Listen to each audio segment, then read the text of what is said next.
Você e sua câmera já estiveram literalmente em todos os lugares da Terra. No topo do Monte Everest e no fundo da Fossa das Marianas. Você já viu o Rio Nilo, as Cataratas do Niágara, o deserto do Saara, o Grand Canyon e milhares de outros lugares bonitos. Em todas as viagens, clicou fotos de tirar o fôlego.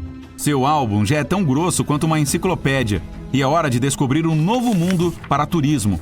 Vamos fazer uma viagem para Marte.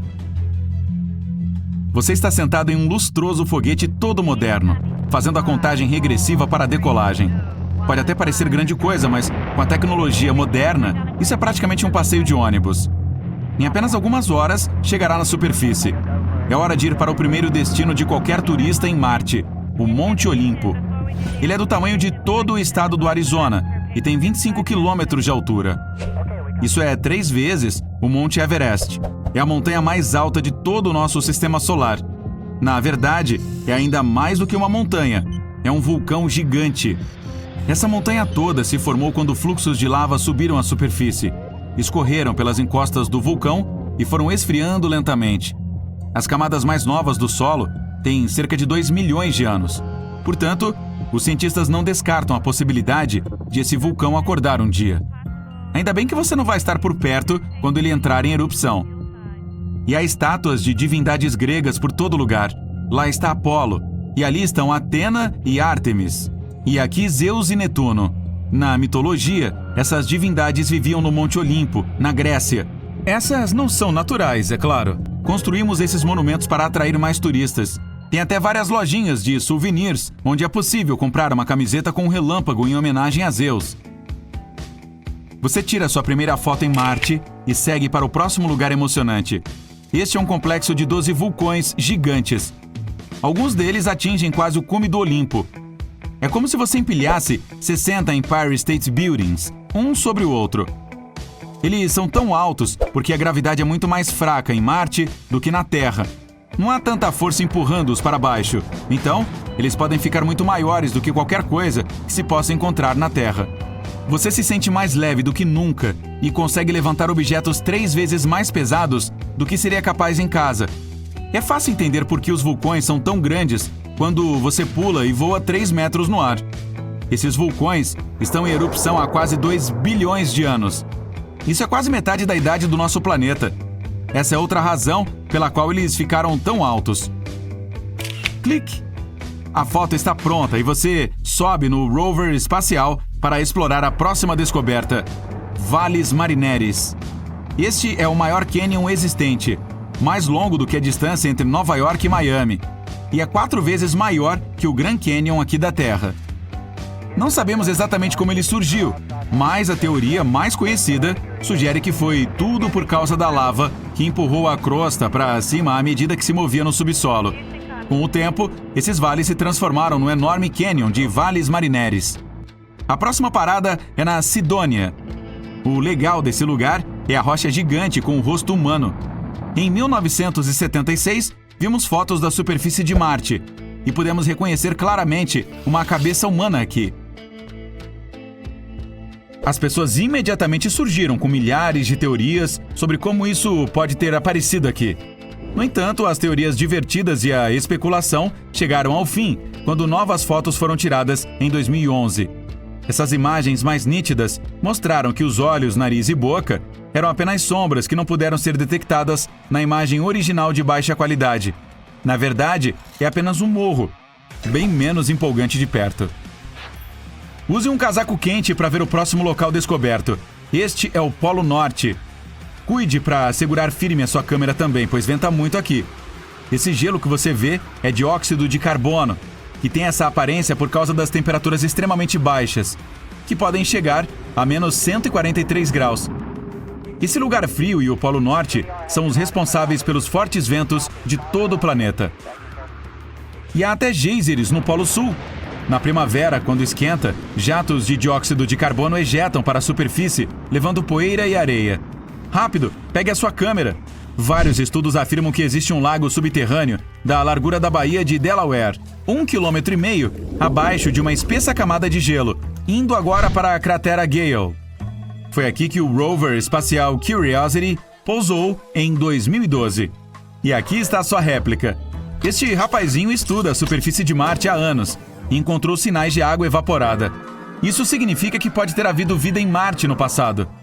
O rover também encontrou muitas evidências de moléculas orgânicas, bem como de gás metano, que podem vir de micróbios e outras coisas vivas. Mas ainda não sabemos o suficiente para dizer com certeza. A existência de vida em Marte não foi confirmada, mas é emocionante pensar que poderia ter havido marcianos de verdade vivos em algum momento. Você tira uma selfie como se estivesse segurando o Curiosity em seu braço. Ótimo! O táxi de Marte já está aqui para você ir em direção à formação de Medusae Fossae. Muitas pessoas acreditam que este pode ter sido o local de um acidente alienígena por causa da estranha aparência dessas rochas. Claro, isso não é verdade. Os cientistas acreditam que os vulcões estão em erupção aqui há anos. A lava se resfriou em forma de rochas e os fortes ventos lhes deram formas estranhas.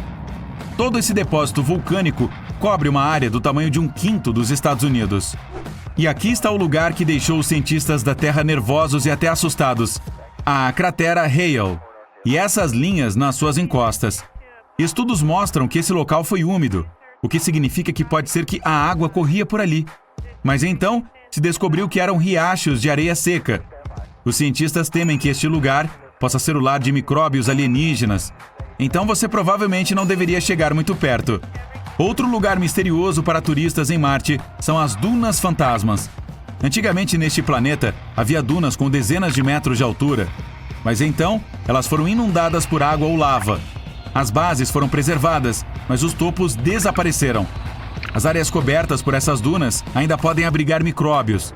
Aqui, eles ficam protegidos do vento e da radiação solar e ainda podem ser preservados. O contato com eles pode ser perigoso para os humanos, então você tira uma foto de longe. A próxima parada é em Phobos, o satélite de Marte. Ó, há uma grande multidão de pessoas reunidas aqui. E então você vê o monólito de Phobos, que é uma rocha enorme com a altura de um prédio de 30 andares. Aprendemos sobre esse objeto por meio de fotos tiradas na Terra. O monólito faz uma grande sombra e gerou muitas teorias. Por exemplo, alguns afirmam que ele foi construído por uma civilização antiga ou deixado aqui por alienígenas. E pode até ter sido um farol. Todas essas pessoas vieram aqui para testar a teoria pessoalmente, mas de perto parece apenas uma rocha. Mais uma foto e você terá que correr para o ônibus que o levará até Io, que é o satélite de Júpiter. Aqui só é seguro ficar em carros cápsula especiais que sobrevoam a superfície.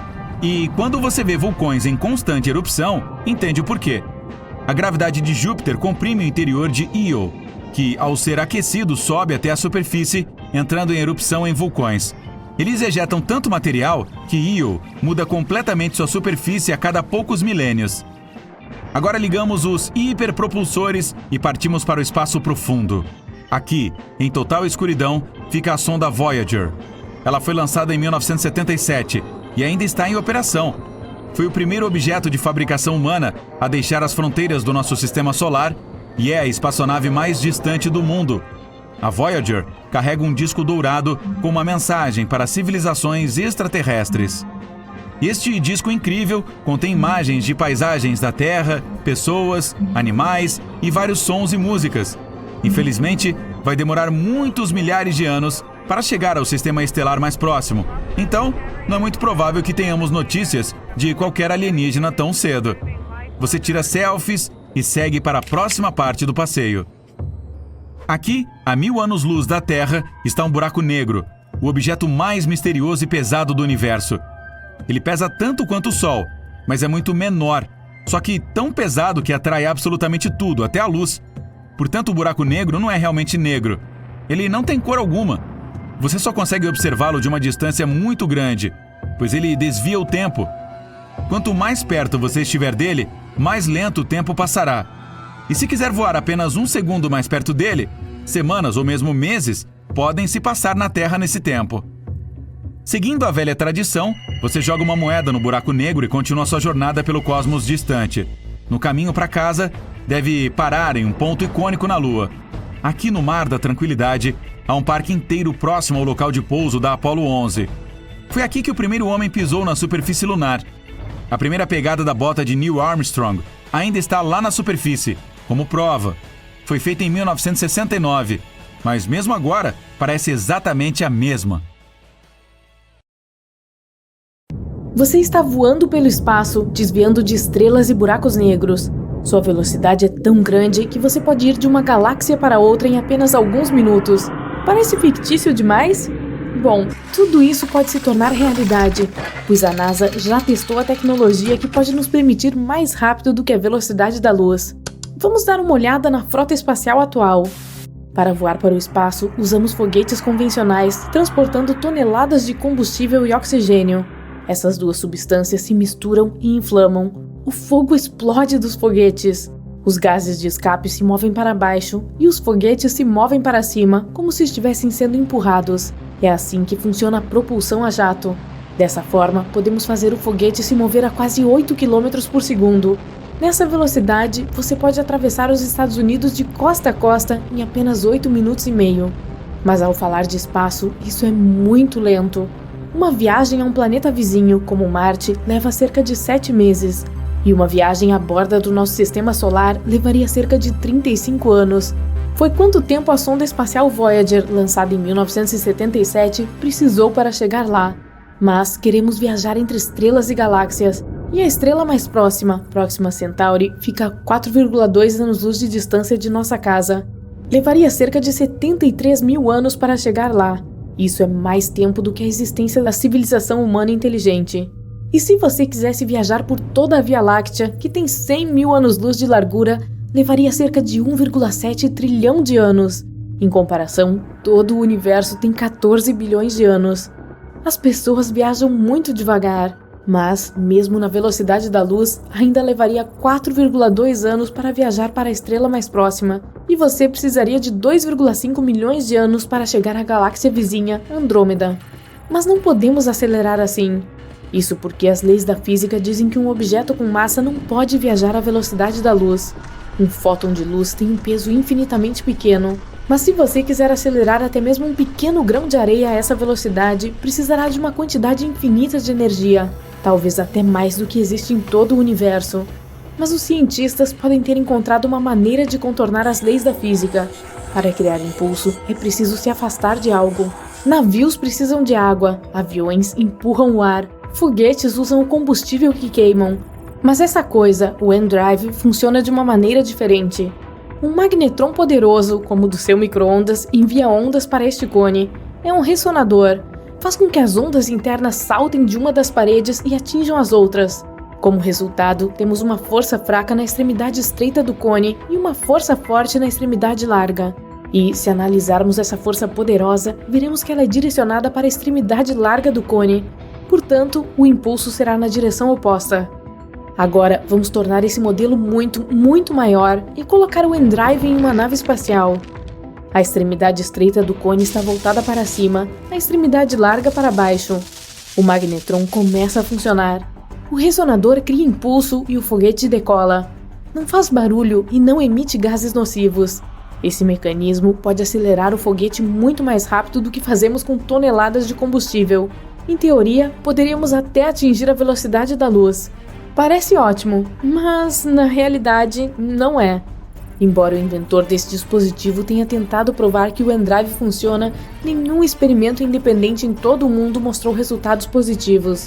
A NASA patrocinou a construção de tal máquina em laboratório, mas ela não criou nenhum impulso durante a pesquisa. Outra opção que nos permitiria viajar muito mais rápido do que a velocidade da luz é a propulsão de Alcubierre.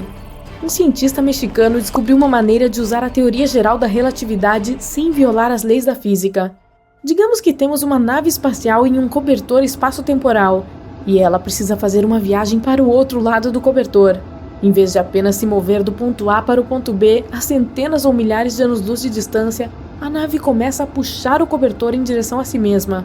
À medida que a nave espacial dobra o cobertor, o ponto B se move em direção a ela. Agora, a nave precisa viajar uma distância muito menor até o ponto B. Ela faz uma viagem rápida e depois endireita o cobertor tempo-espaço de volta ao normal.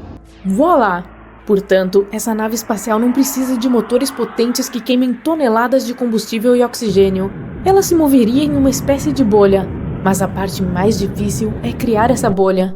Para fazer isso, precisaríamos de uma quantidade de energia aproximadamente igual à energia de massa de Júpiter. Isso é mais do que podemos produzir na Terra. E ainda assim, os cientistas estão planejando testar essa tecnologia em uma pequena sonda espacial do tamanho da Voyager. Mas esse experimento pode levar décadas ou até séculos. Agora, os cientistas estão tentando atingir pelo menos 20% da velocidade da luz usando um laser. E eles estão planejando chegar à Próxima Centauri em cerca de 30 anos. É provável que aconteça assim. Uma nave-mãe será lançada da Terra. Ela carregará milhares de sondas espaciais do tamanho de uma unha. Depois de atingir a órbita, a nave-mãe lançará as sondas no espaço. Cada sonda então levantará uma vela, um pedaço fino e reflexivo de material do tamanho de um estacionamento. Então, será focado um poderoso feixe de laser da Terra diretamente nas velas das sondas. Isso lhes dará uma aceleração 1000 vezes mais forte do que a aceleração da queda livre na Terra. Uma a uma, as sondas serão lançadas e irão para o seu destino. Nem precisaremos manter esse feixe de laser o tempo todo. Se você desligar os motores de um navio comum na água, ele começará a perder velocidade devido ao atrito com a água. Mas o espaço é um vácuo quase perfeito. Não há literalmente nada lá. Portanto, não há atrito. Tudo o que teremos que fazer é acelerar as sondas até alcançar a velocidade necessária. A 20% da velocidade da luz, essas sondas podem chegar ao Sol em apenas 40 minutos. Mas em vez disso, elas irão para a estrela Próxima Centauri. Após cerca de 30 anos de viagem, outros 4 anos se passarão antes de recebermos um sinal das ondas. Existem vários exoplanetas nesse sistema, e alguns cientistas esperam encontrar pelo menos vestígios de vida lá. Mas essa tecnologia de vela pode ser usada no espaço mesmo sem um laser poderoso. Podemos usar o Sol. Se criarmos uma vela do tamanho de um campo de futebol e a desdobrarmos no espaço, ela começará a captar os raios do Sol. E como a superfície da vela é reflexiva, os raios rebaterão nela. Isso criará impulso e impulsionará a nave espacial. Uma desvantagem dessa tecnologia é que só podemos usá-las dentro do sistema solar. No frio espaço interestelar, a vela não será capaz de capturar os raios solares ou o vento solar. Outro candidato para viagens mais rápidas que a luz é um propulsor de íons. Como um foguete convencional, uma nave espacial com propulsores de íons seria impulsionada por gás ejetado para fora. Só que nesse caso, o gás seria ejetado não devido à queima de combustível, mas por causa de um campo elétrico. Precisaríamos criar um poderoso campo elétrico dentro do motor. Partículas de gás que passariam por esse campo elétrico seriam aceleradas e ejetadas para fora. Isso criaria impulso. E embora a aceleração em tal motor fosse muitas vezes mais fraca do que em um foguete convencional, o motor de íons seria capaz de atingir velocidades mais altas. A NASA estava planejando construir uma nave espacial movida a íons para voar para Júpiter. Os motores de íons consomem muita energia, então a nave deveria ser equipada com um reator nuclear e muitos painéis solares. 8 motores grandes deveriam acelerar a nave espacial a cerca de 90 km por segundo. Nessa velocidade, a viagem de Nova York a Londres levaria 1 minuto. Até agora, essa tecnologia foi ativamente testada em diferentes sondas espaciais, mas não forneceu uma solução para como viajar mais rápido do que a velocidade da luz. Talvez as pessoas ainda possam viajar entre galáxias em foguetes convencionais, mas precisarão usar algum tipo de atalho chamado buracos de minhoca. Então, de volta ao nosso cobertor espaço-temporal. O ponto A fica em uma extremidade e o ponto B está na outra. Em vez de viajar por todo o cobertor por milhões de anos, você pode simplesmente dobrá-lo. Então o ponto B estaria logo acima do ponto A, e você poderia chegar lá rapidamente através de um pequeno túnel entre eles. Esses túneis são chamados de buracos de minhoca. Alguns cientistas acreditam que buracos de minhoca podem existir dentro de buracos negros, mas há 2 problemas aqui.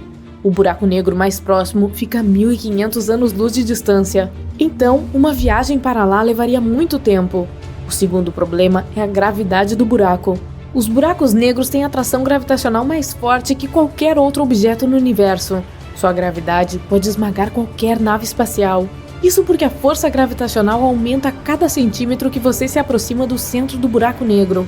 E a força que afetaria o nariz da nave espacial seria muito mais forte do que a força que afetaria a cauda. Isso faria a nave espacial virar espaguete e ser dilacerada. Mas há uma teoria afirmando que uma nave espacial ou mesmo uma pessoa pode sobreviver caindo em um buraco negro, mas somente se o buraco negro for supermassivo, como os que se encontram nos centros das galáxias. Eles podem ser milhões e bilhões de vezes mais pesados que o Sol, mas mesmo sendo mais pesados, eles também são maiores em tamanho. Isso significa que a gravidade provavelmente não aumenta tão rápido lá. Você ou sua nave espacial podem não se transformar em espaguete e podem até ver o que há no coração do buraco negro. Então, a viagem no tempo é algo real. Na verdade, você está viajando no tempo agora. A cada segundo deste vídeo, você avança 1 segundo no futuro. Mas há uma pessoa na Terra que conseguiu viajar no tempo um pouco mais longe no futuro, 0,02 de segundo. E esse não é o limite. Conheça Sergei Krikalev. Ele é um astronauta que passou 803 dias, 9 horas e 39 minutos na Estação Espacial Internacional. Essa é a chave para a sua viagem no tempo. A questão é que, para 2 objetos, um parado e outro em movimento, o fluxo do tempo é diferente. Ou seja, se tomarmos nosso planeta como um objeto e a EEI como o outro, o tempo na Terra e na EEI serão diferentes. Mas isso não é o suficiente para afetar significativamente o tempo. Precisamos olhar para a gravidade. Quanto maior o objeto, mais forte é sua força gravitacional. Por exemplo, na Lua, você pode pular mais alto e levantar objetos mais pesados do que na Terra, porque a Lua é leve. Mas em Júpiter, você mal consegue ficar de pé, porque ele é pesado e sua gravidade é muitas vezes mais forte. A gravidade dobra o próprio espaço-tempo. Imagine um trampolim ou um tecido esticado. Enquanto não houver nada nele, o espaço-tempo será igual, e o tempo será o mesmo em todos os pontos. Mas coloque um objeto pesado lá, e você verá uma estrada se formando nele. Agora imagine colocar um objeto pesado como o planeta Terra no centro deste tecido. Ele pesa 6 toneladas mais outros 21 zeros. Isso dobraria tanto nosso tecido que o tempo passaria de maneira diferente no centro do que em um lugar onde o espaço-tempo é plano. E quanto mais pesado o objeto, maior a deformação e mais lento o tempo passará lá. Por exemplo, perto do Sol, o tempo passa ainda mais lento do que em nosso planeta, porque é mais de 300 mil vezes mais pesado. Ou pegue um buraco negro. Mesmo um pequeno pesa dezenas ou centenas de vezes mais que o Sol. E os supermassivos são milhões e bilhões de vezes mais pesados. Eles dobram tanto o espaço-tempo que o tempo perto deles praticamente para. Portanto, nosso herói, Sergei Krikalev, usou esse mesmo método de viagem no tempo. Ele apenas não estava nas profundezas desse vórtice espaço-tempo, mas na EEI. É um ponto no espaço-tempo onde a curvatura do tecido não é tão forte. E o tempo passou um pouco mais rápido para ele do que aqui. Só um pouco. E se você passar bastante tempo lá, gradualmente começará a ultrapassar as pessoas aqui na Terra.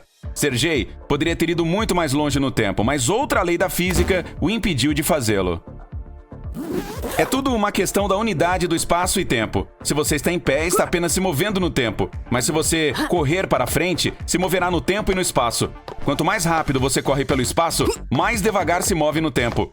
A Estação Espacial Internacional viaja ao redor do nosso planeta a 7,66 km por segundo. Essa velocidade diminuiu o movimento de Sergei ao longo do tempo. Então, em mais de 2 anos na EEI, ele viajou no tempo apenas 0,02 segundo. Então aqui está uma maneira de você viajar no tempo. Deixe o seu amigo sentado em uma mesa e dê a ele um relógio. Coloque outro relógio no braço e comece a correr em volta da mesa. Se você correr rápido e por tempo suficiente, notará como a hora em seu relógio e no do seu amigo são diferentes. Voilá, você viajou no tempo, mas existem outras maneiras de chegar ao futuro. Para o primeiro método, é preciso chegar a um buraco negro. O mais próximo fica a um pouco mais de 1000 anos-luz do nosso sistema solar. Você pula em sua espaçonave mais rápida que a luz e chega lá. Você precisa voar o mais próximo possível do seu centro, até a borda do horizonte de eventos. O espaço-tempo é tão distorcido aqui que 1 segundo pode ser igual a semanas ou até meses na Terra. Portanto, espere aqui alguns minutos. Agora ligue os hipermotores novamente e voe para longe. Claro, você tem que ter cuidado aqui. Os buracos negros são tão pesados que nada pode escapar da sua força gravitacional. Mesmo a luz, que é a coisa mais rápida do universo, não pode escapar do abraço de um buraco negro. Mas isso não é problema para você, e você já está de volta ao seu planeta natal. Uau! Se passaram décadas na Terra enquanto você esteve fora. Existem carros voadores, robôs e hologramas por toda parte. Outra opção é viajar na velocidade da luz. Você e seu amigo estão na linha de partida do estádio. E cada um de vocês tem um cronômetro. 1, 2, 3, já! Você corre na velocidade da luz ao redor da Terra algumas vezes e para. Pare o relógio. O tempo que passou durante a sua corrida é menor que o do seu amigo que ficou parado. Mas existe o chamado paradoxo dos gêmeos, com o qual os cientistas ainda estão quebrando a cabeça. É tudo sobre o que tomar como ponto de referência. Se o centro do sistema de coordenadas for uma pessoa parada e a outra estiver correndo à velocidade da luz, o relógio do corredor ficará atrasado após a corrida, pois ele estava se movendo não só no tempo, mas também no espaço. Lembra? Mas se você tomar o corredor como ponto de referência, é a pessoa estática que está em movimento em relação a ele. Então o relógio da pessoa estática teria que estar atrasado. Portanto, como resultado do experimento, os relógios de ambas as pessoas, o corredor e a pessoa estática, mostrariam o mesmo tempo. Este é o paradoxo dos gêmeos.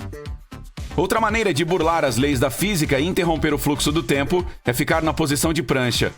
Assim o tempo para. Pra você. Ok, brincadeirinha. Supondo que viajar no tempo seria possível, há um monte de problemas e paradoxos. Por exemplo, às 12 horas, você está empenhado em construir uma máquina do tempo. Às 12h30, termina de construí-la. E então, às 13 horas, você entra nela com um propósito: impedir que você mesmo construa a máquina do tempo. Então você volta no tempo para as 12h20, quando a máquina do tempo está quase terminada, e quebra um de seus detalhes para que ela não possa ser construída. Mas se a sua versão mais jovem não conseguiu construir uma máquina do tempo, não há como voltar ao passado, certo? Ou se você de fato construiu uma máquina do tempo e voltou no tempo para quando seu pai estava em um encontro com a sua mãe, você estraga o encontro deles e eles terminam. Nesse caso, seu nascimento teria sido impossível. Mas se você não tivesse nascido, nunca teria construído uma máquina do tempo e voltado no tempo para arruinar o encontro do seu pai. E então nada teria interferido no seu nascimento. Uau, as coisas estão ficando bastante complicadas. Ok, existem maneiras mais simples de viajar no tempo. Por exemplo, maneiras biológicas. Estou falando sobre congelamento. Se você congelar seu corpo, se moverá no tempo com o resto do mundo. Mas você estará dormindo o tempo todo. E quando acordar, você estará no futuro. A propósito, os animais que hibernam no inverno, como os ursos, são viajantes do tempo. Eles simplesmente pulam as famintas estações de inverno. Mas há um problema com isso. Quando o congelamos, a água em nossas células e tecidos se transforma em gelo. E como consequência, elas se sentem desidratadas, como em um deserto. Isso pode ser evitado usando produtos químicos de proteção. Mas a parte mais difícil é o despertar. Nossos cientistas não conseguem descongelar com segurança o organismo vivo. Portanto, por enquanto, congelar seu corpo é uma passagem só de ida. Mas temos esperança de que os cientistas do futuro encontrem uma maneira de evitar danos às células e tecidos. Então, eles abrirão geladeiras com pessoas e acordarão um monte de viajantes do tempo. E essa é uma aventura muito cara. Congelar um corpo inteiro pode custar $200 mil ou mais. Mas muitas pessoas acreditam que a viagem no tempo já é real e que alguns viajantes do tempo foram capturados em fotografias ou filmagens. Por exemplo, veja esta foto de 1941. Há homens de terno e mulheres com chapéus elegantes. E entre eles esse cara de óculos futuristas e moletom com capuz. Ou então este vídeo onde se pode ver uma mulher ao fundo, falando no celular. Uau! Isso foi há cerca de um século, e naquela época ninguém conseguia imaginar o que era um telefone celular. Bom, esses fatos podem ser facilmente explicados.